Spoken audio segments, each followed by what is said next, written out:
Hoje então a gente conversa um pouquinho sobre este livro incrível chamado A Paciente Silenciosa. Sim, meus amigos, finalmente eu encontrei um sucesso do TikTok que me agradou. Este livro é muito redondinho, a gente vai conversar sobre ele hoje com spoilers. O hype já passou, todo mundo já leu este livro aqui ficou anos nas listas dos mais vendidos. Aliás, vamos dar uma conferida aqui. Ah lá, na Amazon, este aqui ainda é o livro mais vendido de número 72. Mas na época do lançamento deste livro aqui no Brasil, ele sempre estava lá entre os 5 primeiros, enfim. Pra você ver como todo mundo já leu este livro, hein? Então, se você, como eu, deixou passar o hype pra pegar este livro pra ler, pode pegar.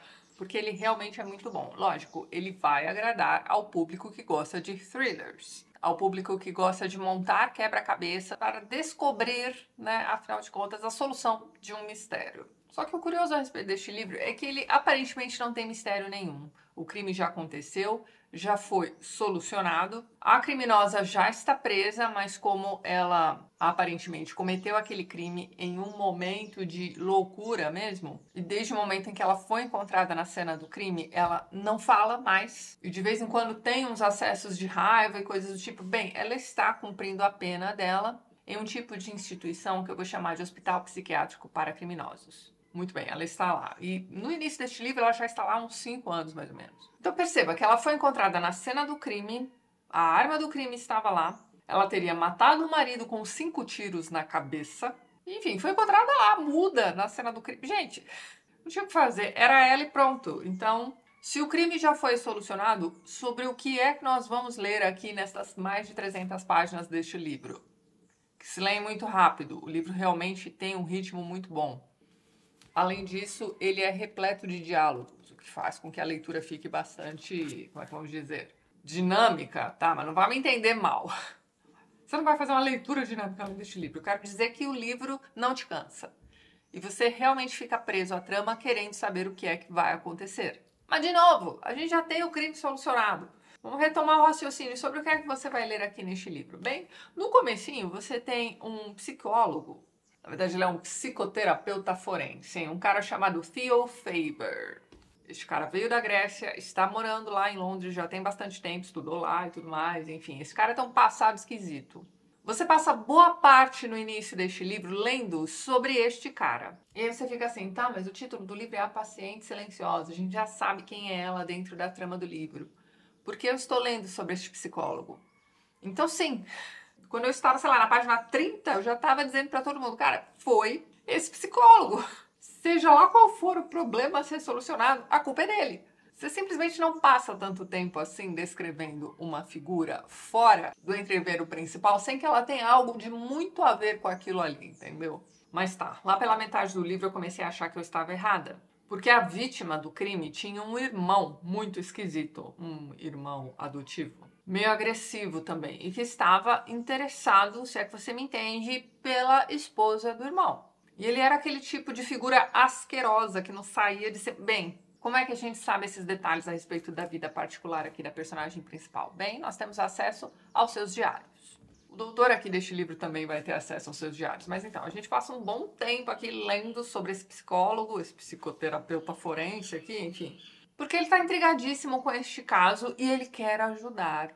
Então ele resolve tentar arrumar um emprego ali naquela instituição e consegue. Então tá jóia. Só que ele ainda é um novato ali dentro, né? Ele precisa ganhar um tipo de, sei lá, alguma confiança ali dentre seus colegas para que ele possa tratar desses casos mais cascudos, né? Os casos mais, sei lá, não vou dizer importantes, mas aqueles casos que tiveram mais mídia, né? Por que isso? Porque essa jovem senhora aqui que matou seu marido com 5 tiros na cabeça era uma famosa artista. Eu não sei quem são essas pessoas que frequentam galerias de arte contemporânea e fazem de pessoas como esta moça aqui celebridades. Não sei. Eu acho esse tipo de exposição chato para nada, mas tá. Esta sou eu. Mas é isso, ela era famosona.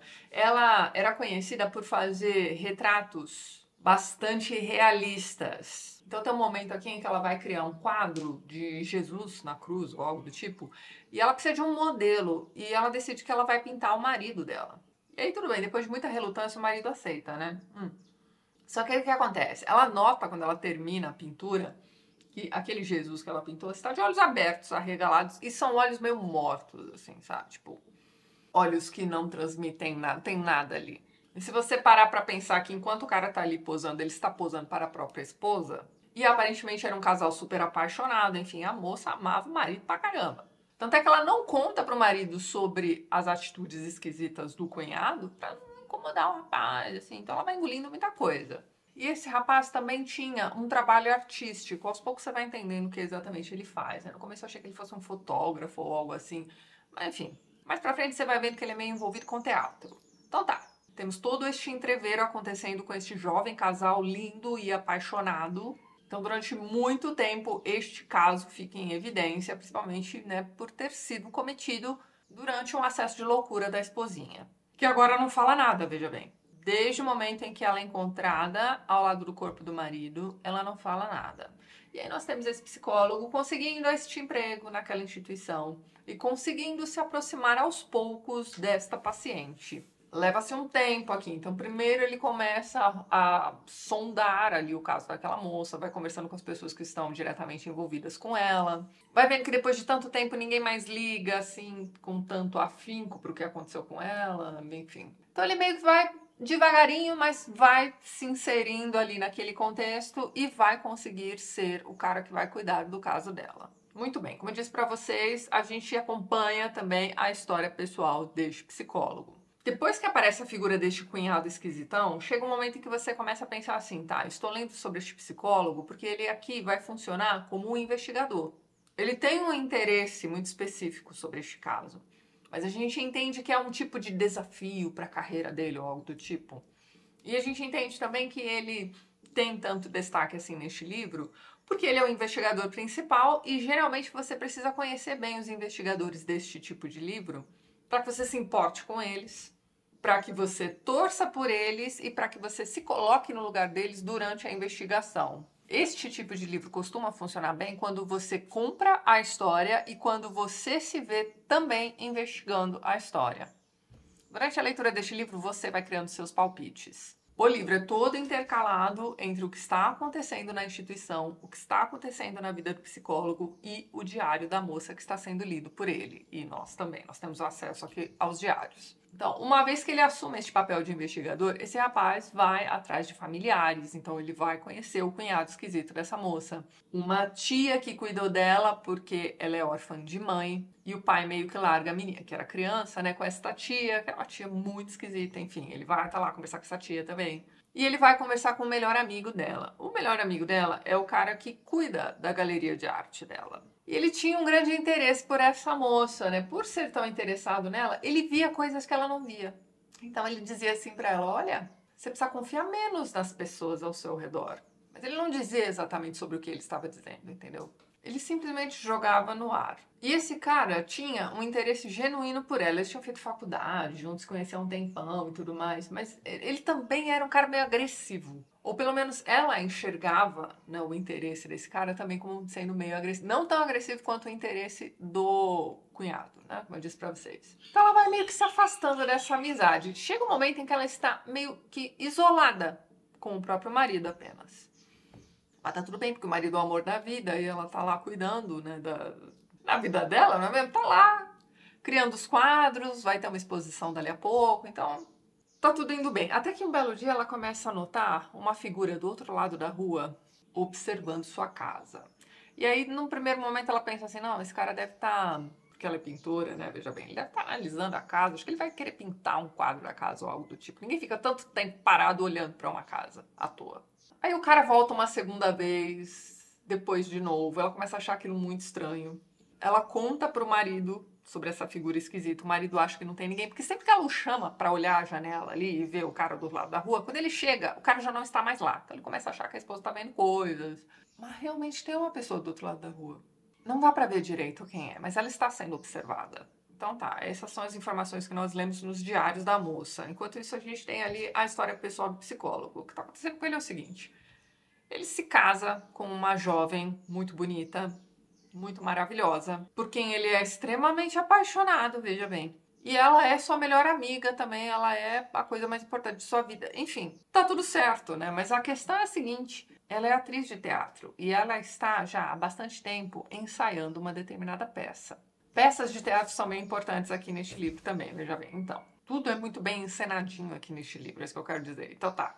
Além de você ter uma peça do Eurípides também aqui como centro, né, da história, a gente já vai chegar lá, mas então. Essa moça tá aí, né, ensaiando pra caramba pra essa peça nova, é muito importante pra carreira dela e tudo mais. Então o marido tá nem aí, né? Fala, beleza, vai lá, né? Tá lá torcendo pela esposa e ela começa a chegar muito tarde em casa e tal, sempre dizendo que os ensaios foram até tarde e chegava em casa cansada, né?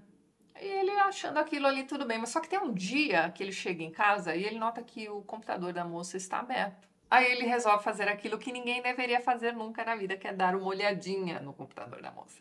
E ele encontra o e-mail dela aberto. E é assim que ele descobre que ela troca mensagens há algum tempo já com um cara X, né? Tudo com pseudônimo ali. São mensagens meio picantes e são também combinatórios ali de horários para eles se encontrarem em lugares X. Ou seja, ele entende que a esposinha amada dele o está traindo. E aí ele fica numa situação meio esquisita, porque ele ama aquela esposa, mas ele acabou de descobrir uma traição. Como prosseguir a partir daí, não é mesmo?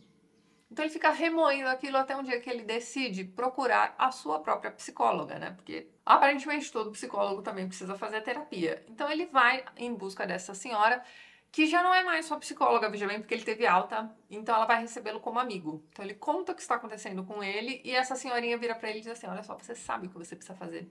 Um casamento não é feito só de amor, né? É feito de confiança, de honestidade, né? E você não tem mais isso.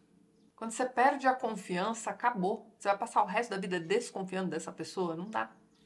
Você sabe o que você precisa fazer. Então, ele sai ali daquela conversa com a psicóloga determinado a pedir o divórcio.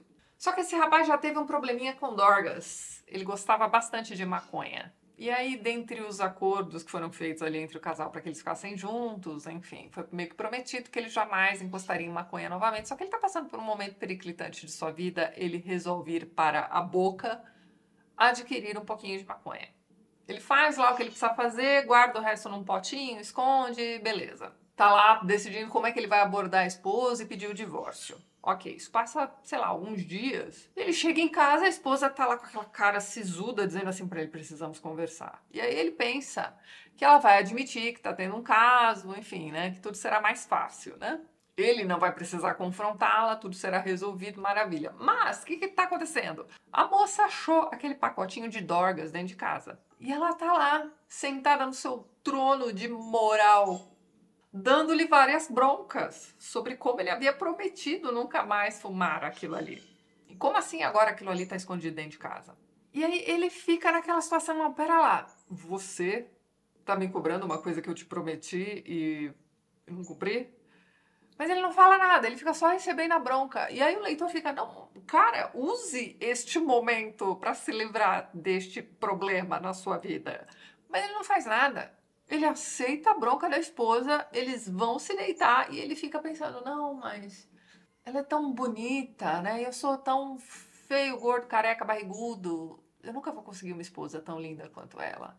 Sério, isso passa pela cabeça desta pessoa que é um psicólogo, psicoterapeuta forense, enfim. Ele fica assim, né? Ele fica nessa espiral de baixa autoestima e dizendo: não, mas eu a amo, vou engolir este sapo. E é isso, ele não pede o divórcio. E ele fica com aquela esperançazinha vã de que ela vá se arrepender e vá parar de encontrar este amante. Nos próximos dias ele tenta mexer novamente no computador da moça e percebe que ela agora é mais cuidadosa. Ela não deixa mais o e-mail logado. Então ele começa a desconfiar. Toda vez que ela diz assim: eu vou sair com uma amiga, ele meio que vai atrás para ver o que é que a esposa tá fazendo realmente. Algumas vezes dá super certo, ela tá realmente saindo com uma amiga, mas tantas outras ela não está lá onde ela disse que estaria. E tem um dia aqui em que ela resolve sair para correr. E ele diz assim: não, beleza, vai lá correr, boa corrida. Mas ele espera a esposa sair e depois vai atrás dela.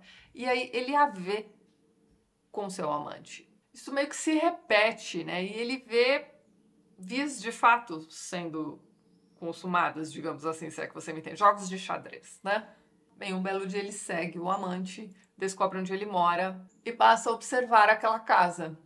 Você já sacou, né? Pois então, Ele tá lá observando aquela casa pensando no que é que ele vai fazer. Aí ele vai e compra, ele adquire uma balaclava.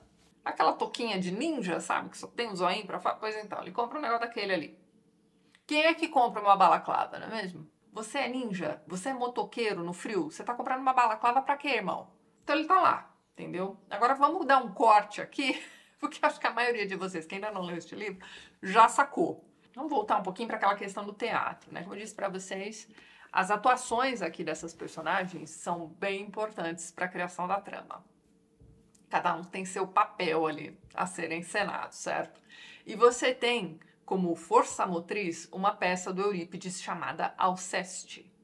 Sobre essa peça mais pra frente a gente conversa aqui no canal, mas eu peguei o mito de Alceste aqui, ó, do nosso livro de ouro da mitologia. Este livro já tem resenha aqui no canal, vejam lá, este livro é maravilhoso, é um dos meus livros favoritos da vida desde sempre. Não deixem de ver o vídeo. Enfim, aqui nós temos a história de Alceste e de Admeto.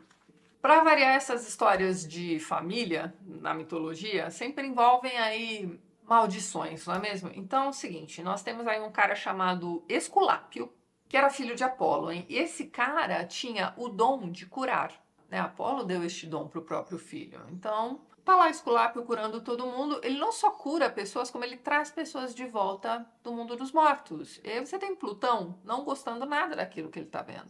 Ele vai lá e pede a Júpiter que o fulmine com um raio.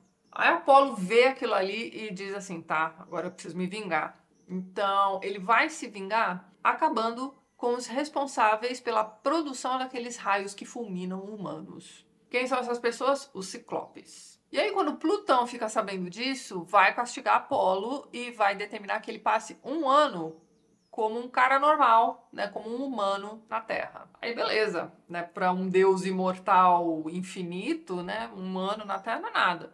Apolo resolve procurar um tipo de atividade para passar o tempo, né, mas ele vai até o rei Admeto, que era o rei da Tessália na época. Admeto era um jovem rei, solteiro, em busca de uma jovem casadoira, que neste momento da história está apaixonado por uma moça chamada Alcestis. Alcestis era uma das filhas do rei Pélias. E Pélias dizia que só permitiria que sua filha se casasse com alguém se este cara conseguisse parar aí um carro cheio de leões e javalis, um negócio assim. Era um carro desgovernado. E aí você tem o Admeto dizendo, beleza, vou tentar. E ele consegue. E se casa com Alcestis. Os dois são muito apaixonados, tá tudo indo muito bem, mas aí o que acontece? Admeto adoece. Só que Admeto era um cara bom, assim, ele era muito querido pelos seus súditos, pelo pessoal que trabalhava ali diretamente com ele, pela sua família. Ele era um cara muito querido, ele era um cara bacana. Então Apolo resolve interceder. Mesmo ele sendo humano naquele ano, né, ele tenta conversar com as Parcas.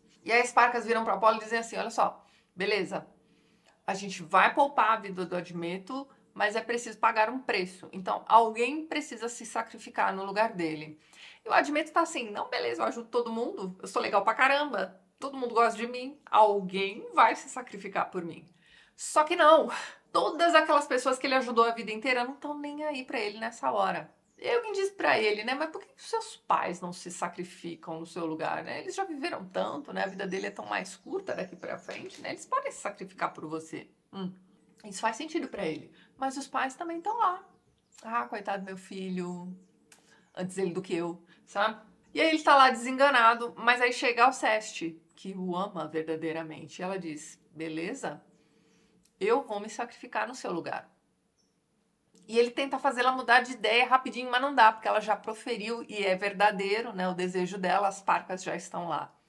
Então, enquanto ele vai se recuperando da doença, Alceste vai adoecendo. Em meio a tudo isso, a gente tem Hércules, ele mesmo, aparecendo ali na Tessália.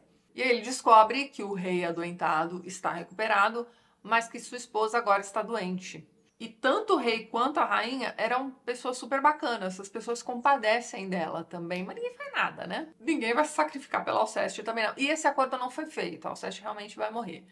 Então você tem o Hércules tentando alguma coisa por essa rainha tão querida. O que ele faz? Ele fica na porta do quarto da moribunda, esperando a morte chegar. E quando a morte chega, Hércules impede a morte de entrar no quarto. Enquanto Hércules está lá segurando a morte, e imagino que ele passe dias fazendo isso, a moça se recupera. Aí a morte meio que desiste de levar aquela moça e fica tudo por isso mesmo. Existem outras versões dessa história. Existem versões em que o preço precisa ser pago, né? Então, ok, essa moça voltou do mundo dos mortos também, mas algo precisa ficar aqui com a gente, como pagamento. Então ela volta muda, mas ela vai viver o resto da vida com o marido tranquilamente. Esta história está na peça de Eurípides, de um jeito bem diferente também. Depois a gente conversa sobre a peça direitinho aqui no canal. E a peça é mencionada aqui neste livro. Em um dado momento, a moça que matou o marido, né, chamada Alicia aqui, né, enfim, Alicia, num dado momento, vai assistir essa peça e vai ficar com essa peça na cabeça. Tem um momento em que ela se pinta como Alceste, né? Ela faz um quadro, um autorretrato como Alceste. Então, esta figura que volta do mundo dos mortos, né, é uma figura importante para ela se ver como esta figura. E aos poucos você vai entendendo por quê. Existe um trauma de infância aqui. Isso é falado algumas vezes aqui neste livro, né, que traumas de infância, quando não são tratados, podem voltar de um jeito bizarro durante a vida adulta. Nada neste livro está aqui por acaso jogado, tá? Realmente é um quebra-cabecinha que você vai montando. Então tá, isso fica jogado no ar. E aí, quando o investigador aqui, né, esse psicólogo está, né, conversando com amigos e familiares dela, ele descobre que quando criança ela esteve no acidente que levou a vida de sua mãe. Sua mãe estava dirigindo, perde a direção do carro, o carro bate, a mãe morre e a criança continua. E aí temos toda essa tragédia se desenrolando, o pai desesperado, porque o pai também era muito apaixonado pela esposa. Ela ouve o pai conversando com uma tia, né, desabafando, enfim, chorando pra caramba e dizendo que ele preferiria que a esposa estivesse viva e a filha morta, né? Porque acho que a tia em algum momento diz, não, pelo menos sua filha está viva. E ele diz, não, mas poderia ter sido ao contrário, né? Eu trocaria a menina pela mãe numa boa. Então, este momento em que a menina ouve o pai dizendo que preferiria que ela estivesse morta no lugar da mãe é um momento de ruptura para ela. É como se ela tivesse sido morta pelo seu próprio pai. E depois ela vai ser deixada para ser criada por aquela tia, enfim, pensa nessa situação. Então, quando ela vê aquela peça e vê aquela moça que volta dos mortos e tudo mais, ela meio que se enxerga ali. Porque o pai a matou, mas ela continuou. Ela está neste casamento onde ela se sente muito protegida, muito segura, é um casamento por amor, os dois se amam, então ela está lá vivendo aquela vidinha dentro de uma redoma de paz e tranquilidade. E isso será abalado quando ela começa a observar esse cara do outro lado da rua. É aqui que entra o spoiler de verdade. Então, se você me ouviu até aqui e ficou com vontade de ler este livro, pare agora. Porque o final é meio uou!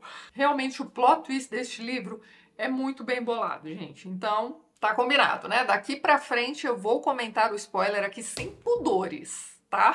Então vamos lá, vocês já entenderam que o cara que estava observando a casa dela era, na verdade, o psicólogo interessado em futricar a vida do amante de sua esposa, certo?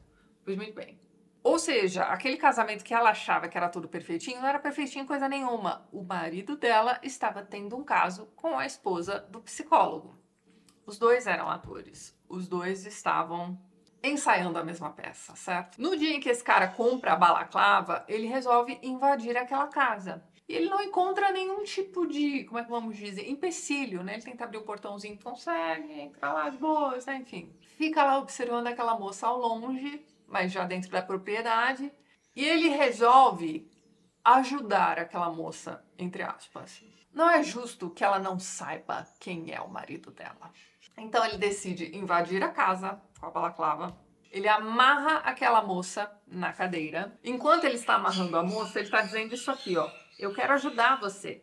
Quero ajudar você a ver o mundo com clareza. E beleza, a moça tá lá desesperada, né? Enfim. Dali a pouco chega o marido. E ele vai lá e faz a mesma coisa com o marido. Submete o cara, consegue, né, amarrá-lo ali na cadeira, né? Dá um soca cara do cara pra caramba, que ele tá cheio de raiva, né? Lembra disso. Enquanto isso, a esposinha tá lá vendo o marido amado sendo espancado e gritando lá, que, enfim, que pare de machucá-lo, enfim. Porque ela o ama, esse tipo de coisa. E aí ele vai dizer isso aqui, ó. Me fala, Alicia, me fala do seu amor por ele. Você acha mesmo que ele te ama? E aí é o seguinte, ele vira pro marido da moça e diz assim pra ele, cara, olha só, vou te dar uma escolha. Alguém vai morrer aqui hoje. você ou sua esposa, e você escolhe. É assim que ele vai provar para aquela moça que o marido dela não vale nada. Leva-se algum tempinho, assim, alguns minutos, né? Enquanto isso, o cara tá lá chorando, desesperado. Mas aí ele começa a balbuciar. E os dois entendem, né? Tanto a esposa que tá lá amarrada também, quanto o psicopata que tá ali, né? Enfim, com a balaclava. Eles entendem o rapaz dizendo algo como: eu não quero morrer. Ou seja, se ele não quer morrer, ele quer que a esposa morra. Então, o invasor estava armado, não é mesmo? Ele deixa a arma na casa, solta a esposa, meio que vai desmaiar depois que ela ouve isso do marido, porque isso lhe dá, vamos usar aqui um termo corrente, né? Isso dá a ela um gatilho. Ela se lembra do momento em que o pai diz ali para sua tia que preferiria que a menina estivesse morta no lugar da mãe. Então, ela já tinha ouvido seu pai, aquele que deveria protegê-la e amá-la incondicionalmente, dizendo que preferiria que ela estivesse morta. Então, o pai a matou naquele momento. E agora ela está ouvindo o amor de sua vida, mais uma vez, um cara que deveria amá-la incondicionalmente, ela se sente protegida ali naquela situação e tudo mais. Ela percebe que ela não está protegida coisa nenhuma, que aquele marido não vale nada e está fazendo a mesma coisa que o pai. Está dizendo, olha só, eu prefiro que ela morra no meu lugar. Ou seja, esta outra figura que deveria protegê-la está determinando que ela morra. Então, nesse momento, ela dá uma desligada, meio que, né, desmaia. Então, o rapaz solta a moça, larga a arma ali e simplesmente se retira. Nisso, o marido vê a esposa estirada no chão, acha que ela tá morta, né? Acha que o cara matou a moça realmente, né? Por culpa dele, né? Mas veja bem. E aí ele tenta, né, chamar a esposa, né? Finge ali um certo desespero, não sei o que lá. E aí ela diz isso aqui, ó, continuei em silêncio. Como poderia falar? Gabriel tinha me condenado à morte. Mortos não falam. Então ali ela decide que ela não vai mais falar. Aí ela termina de se desamarrar, entende que aquele cara realmente tinha cumprido sua missão, que era fazê-la enxergar as coisas como elas realmente são. Ela entende isso aqui, ó, agora consigo ver. Eu jamais estaria em segurança. Eu jamais seria amada. Minhas esperanças foram destruídas, todos os meus sonhos despedaçados. Não restava mais nada. Meu pai tinha razão, eu não merecia viver. Eu não era nada. Foi isso o que Gabriel fez comigo, o marido dela, né? E aí, olha só, a verdade é essa. Eu não matei Gabriel, foi ele quem me matou. Então, primeiro, ele determinou que ela deveria ser morta, né? Tudo o que fiz foi puxar o gatilho. Então, sim, ela mesma matou o marido. Mas quem criou toda a situação para que aquilo acontecesse foi o psicólogo traído, não é mesmo? E aí, veja bem, esse cara foi traído por sua esposa, e aí ele transformou a vida daquele casal num inferno, veja bem. Como psicoterapeuta forense, que ele sabe manipular pessoas também, não é mesmo? E é meio que isso que ele faz ali naquela situação. Ele não resolve a situação sozinho, mas ele manipula a coisa toda para que ela faça o que ele não vai fazer, que é matar o cara. Talvez por isso ele se sinta culpado, né, pela moça ter cometido o crime, ter parar naquela instituição e tudo mais, e está tentando ajudá-la neste momento, anos depois. A moça não o reconhece de primeira, porque, de novo, ele estava usando uma balaclava, mas num dado momento, ela fica naquela coisa assim de, esse cara não me é estranho. A gente só sabe disso através das entradas de diário dela, que ela vai manter ainda dentro do manicômio. Num dado momento, ela reconhece aquela voz, ela reconhece o formato do rosto do rapaz também e os olhos. Então ela entende que aquele cara que está tratando dela ali naquele momento é o cara que a levou a matar o próprio marido.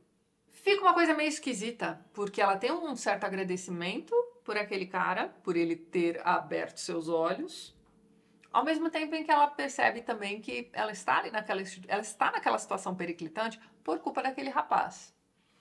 Aí veja bem, esse diário que ela mantém dentro do manicômio e escreve tudo isso, né, como ela identificou o psicólogo como o cara que causou tudo aquilo na vida dela, e veja bem, ela admite que foi ela quem puxou o gatilho. A partir desse momento, você tem o desfecho do livro, né? Você tem um investigador descobrindo o diário dessa moça, escondido ali atrás de um quadro dela. E esse investigador vai interpelar o psicólogo. O livro termina com o psicólogo entendendo que ele foi pego e ele também desliga. Do mesmo jeito que ela desligou, quando ela se entendeu morta pelo seu marido, ele também vai se desligar. E ele vai se desligar observando a neve caindo. O livro termina assim, com ele entendendo que ele foi pego. enquanto ele se desliga do mundo e fica só observando a neve. Bem, de novo, o livro é todo redondinho. Mas a questão que fica é a seguinte, como eu ia dizendo pra vocês, esse cara, pra se vingar da traição que ele vinha sofrendo dentro de casa, estraga a vida do amante e sua esposa, né? Estraga o casamento do amante, digamos assim. Ele interferiu no casamento alheio para resolver o seu próprio. Ele não se divorcia da esposa, ele não faz nada com a esposa, mas ele causa essa tragédia toda na família do amante. E aí você fica assim, cara, mas tá, vamos lá, somos todos adultos aqui. Em que momento este cara vai assumir que ele fez uma escolha errada? Que ele confiou na pessoa errada? Em que momento ele vai assumir a própria parcela de culpa em tudo que tá acontecendo aqui? Ele leva a esposa do amante, que nada tinha a ver com o pato, tava lá vivendo a vidinha dela, a cometer um crime hediondo e a passar o resto da vida numa instituição horrorosa como aquela. Você tem a descrição aqui de diversas cenas que vão se desenrolar dentro daquele manicômio. O negócio é periclitante mesmo. E agora ele está se colocando no papel do cara que vai ajudá-la. De novo, né? Ele a ajudou a enxergar quem era o próprio marido, que realmente não valia nada, né? Tava traindo a moça ali e tava também, né? Disposto a ver a esposa morrer no lugar dele. Em nenhum momento aqui ela foi alceste de verdade. Em nenhum momento aqui, quando o Gabriel está lá ameaçando suas vidas, né, ela se propõe a se sacrificar no lugar do marido. Ele faz a pergunta para o marido. Você escolhe, ou eu mato sua esposa ou eu mato você. E ele faz a escolha. Então, a própria Alicia se coloca como uma alceste meio torta. Ela não queria estar nessa situação, ela foi colocada ali. Mas foi ela quem puxou o gatilho. Bem, perceba que o grande psicopata aqui deste livro todinho é o próprio psicólogo. Mas ele já tinha cantado a bola pra gente lá no comecinho do livro. Ele já tinha dito, ele já tinha admitido que ele só fez terapia, né, e só resolveu estudar, né, psicologia porque ele, né, queria entender a fundo a própria situação. Ele sofre um certo abuso dentro de casa. O pai batia pra caramba nele. Então você vai vendo que ele é uma pessoa quebrada desde a infância também. E quando ele descobre o trauma da artista lá, que matou o marido e tudo mais, ele meio que, né, se compadece. Ele só vai descobrir tudo isso depois dele ter feito aquela merda gigantesca. Antes disso, ele estava só observando aquele casal ali, a dinâmica daquela casa, através das janelas. Tem aquela frasezinha do Psicose aqui também, né, usada de um jeito um pouquinho diferente, aquela coisa de todos nós somos loucos de vez em quando. Mas a questão é, ele já havia identificado que ele não estava bem. Ao longo do livro todinho, você vai vendo que, ok, ele parece estar realmente querendo ajudar aquela moça e tudo mais, mas ele não está bem. Ou seja, o livro te dá várias dicas. Quando eu cheguei ao momento do plot twist aqui neste livro, eu me peguei pensando, Tatiana, sua idiota, era a sua primeira opção, mas aí depois você mudou para um cunhado, né? Ou seja, até mesmo eu que achei, nossa, já descobri quem é o culpado de tudo, fui enganada lá pela metade do livro, não é mesmo? Enfim, pessoal, vocês aí que já leram este livro, me contem aí nos comentários o que vocês acharam desta solução para os próprios problemas que este cara arrumou para si, criando este problemão para essa coitada dessa moça aqui, que tava quieta, fazendo os quadrinhos dela ali. E é isso, pessoal. Para você que ficou, né, assistindo este vídeo, mesmo sem ter lido A Paciente Silenciosa, pegue para ler. Mesmo você já sabendo o plot twist aqui, sabendo quem é o culpado, quem não é, enfim, quem puxou o gatilho, quem manipulou a situação, enfim, ainda assim vale a pena a leitura. A forma como este livro foi montado é muito interessante. E mesmo para quem já espera um final determinado, que seja levemente parecido com o que o livro te entrega, mesmo assim você vai se surpreender. Livrão, pessoal, vale a pena a leitura. Vou ficando por aqui, mas antes gostaria de mais uma vez agradecer a todos os apoiadores do canal. Vocês estão vendo os nomes deles aqui ao lado e na descrição do vídeo você também encontra os links para os perfis literários do pessoal que apoia o TLT e que também produz conteúdo sobre livros aqui no YouTube e no Instagram. Caso você queira se tornar um apoiador do canal, já deixo aqui meu muito obrigada de coração. Dê uma olhadinha no primeiro link que eu vou deixar na descrição deste vídeo. E é isso então. A gente se vê nos próximos vídeos do canal. Um beijo grande e até mais.